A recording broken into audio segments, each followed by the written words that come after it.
Então, pessoal, vamos lá para mais uma aula de biologia, depois do nosso recesso de postagem de aula, né, no nosso portal de postagem. Vamos estudar nesta semana ponto referente à coordenação nervosa, né? A coordenação nervosa referente ao ser humano e todos os animais como um todo. Vamos lá. Então, podemos começar nossa aula com a seguinte pergunta, né? Como os animais coordenam as respostas aos estímulos que recebem, né? Aí vocês podem usar esta reflexão, esta questão como reflexão. Mas também vamos tentar explicar ela agora no slide seguinte.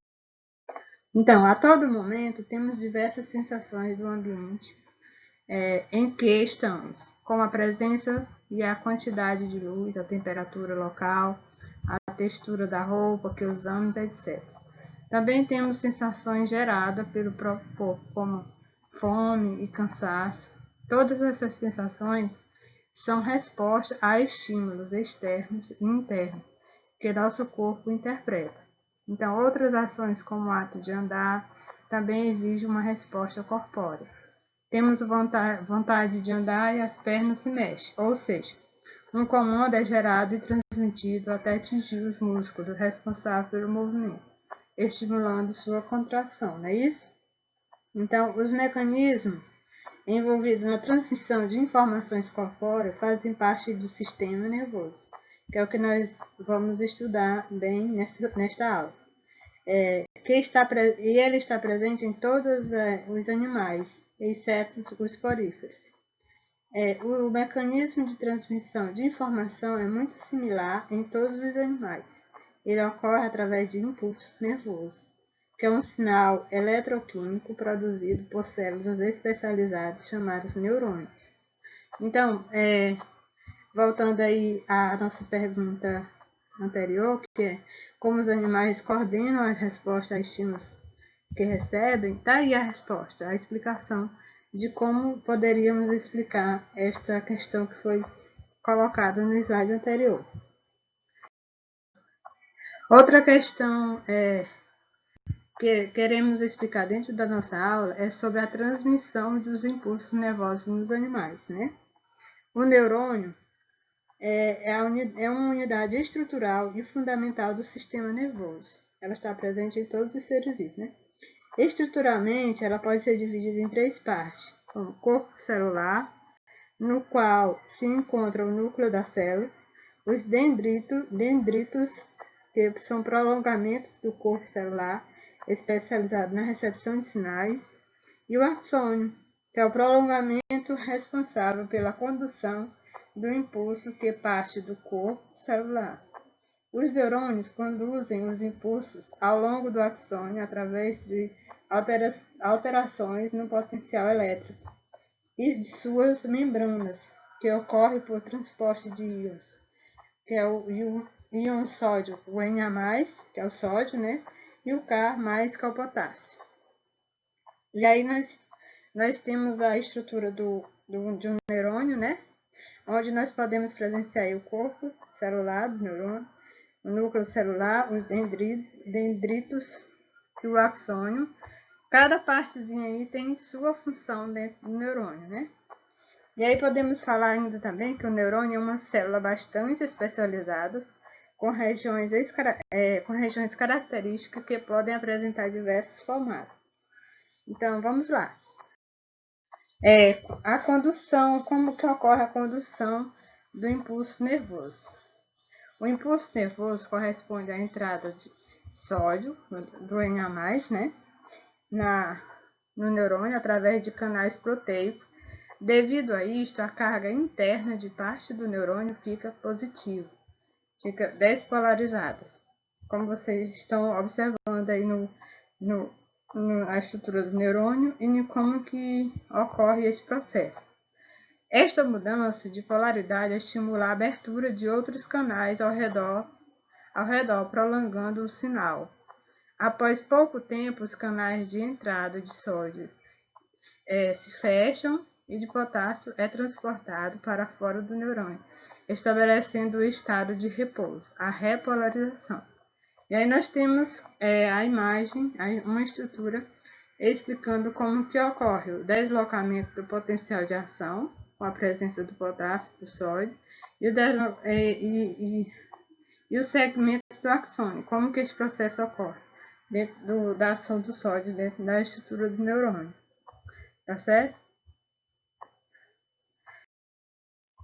Aí, quando os impulsos ocorrem sempre na mesma direção, os dendritos seguem para o corpo celular e então para o axônio, no qual podem estimular outros neurônios ou células que afetarão alguma resposta. Esse processo ocorre na sinapse nervosa, que é a região entre a extremidade de um axônio e uma célula vizinha. O neurônio pode estimular através de mensageiros químicos os neurotransmissores, ou por sinapse elétrica, quando ocorre a transmissão do impulso diretamente de uma célula para outra.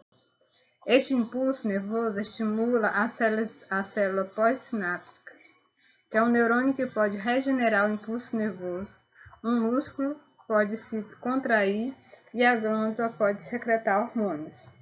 É como que ocorre esse processo. E aí nós temos a imagem aí da transmissão do impulso nervoso através de uma sinapse química. E aí nós temos aí o processo, né, nos três. Os dendritos do neurônio pré-sináptico recebem um estímulo e iniciam a propagação do impulso nervoso que percorre por todo o axônio. Aí o impulso nervoso chega ao fim do axônio e induz a liberação de neurotransmissores na fenda sináptica. Aí vocês estão vendo os detalhes aí no desenho, né? E aí, em seguida, os neurotransmissores são liberados e se associam aos receptores específicos na membrana celular da célula pós-sináptica, que iniciando um novo impulso nervoso nela e continuando a condução do estímulo. E aí vamos lá, seguindo aqui explicando como que ocorre o processo da coordenação nervosa dos seres vivos, tá bom? Agora vamos falar sobre os gliócitos. Os gliócitos, ou células gliais, são células que compõem o sistema nervoso dos animais e possuem diversas funções, mas não conduzem impulso nervoso. Algumas, por exemplo, apoiam e orientam neurônios, ou outras, ou suprem com nutrientes. Nos vertebrados, que são os seres que possuem osso, alguns neurônios apresentam gliócitos que se enrolam ao redor dos axônios e se envolvem com camadas de membrana plasmática, isolando eletricamente parte do neurônio. Essa camada, chamada de extrato mielínico, que permite a condução mais rápida do sistema nervoso. Esse extrato mielínico, só falando aqui dele, né, torna mais rápida a condução do impulso nervoso, já que isola parte dos axônios. Assim, apenas determinadas regiões do neurônio necessitam inverter a polaridade elétrica e o impulso solta entre as partes mielinizadas. Aí, como que ocorre o processo com as células gliais, tá certo? Agora vamos falar da diversidade do sistema nervoso dos animais. Vamos falar aqui primeiro dos quinidários e dos platelmintos.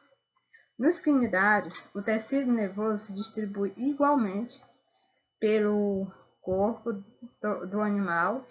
Isso permite captar estímulos ambientais que incidem sobre a superfície do corpo do animal, do corpo, né, como detecção de alimento ou até mesmo dos predadores.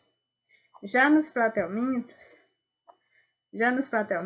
aí na nossa figura, e nos nematóides, por exemplo, possuem gânglios ou anéis nervosos próximos à cabeça, dos quais saem cordões nervosos e percorrem o resto do corpo.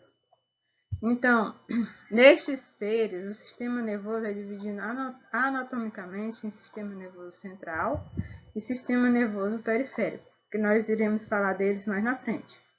Então, o sistema nervoso junquinidário, aí nós temos ver, podemos ver na imagem A, e o sistema nervoso de um platelminto.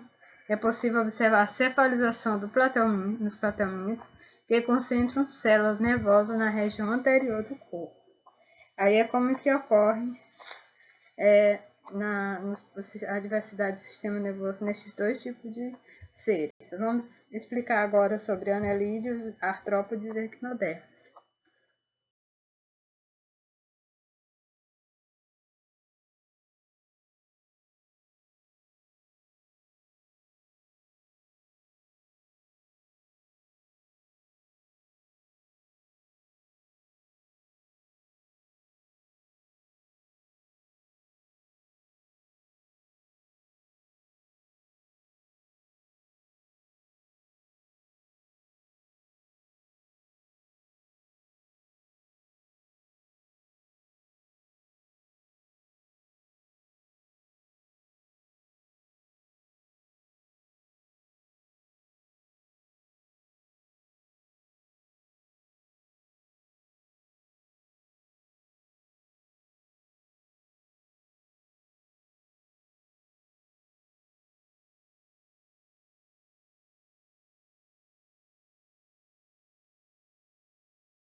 Pessoal, então continuando aqui falando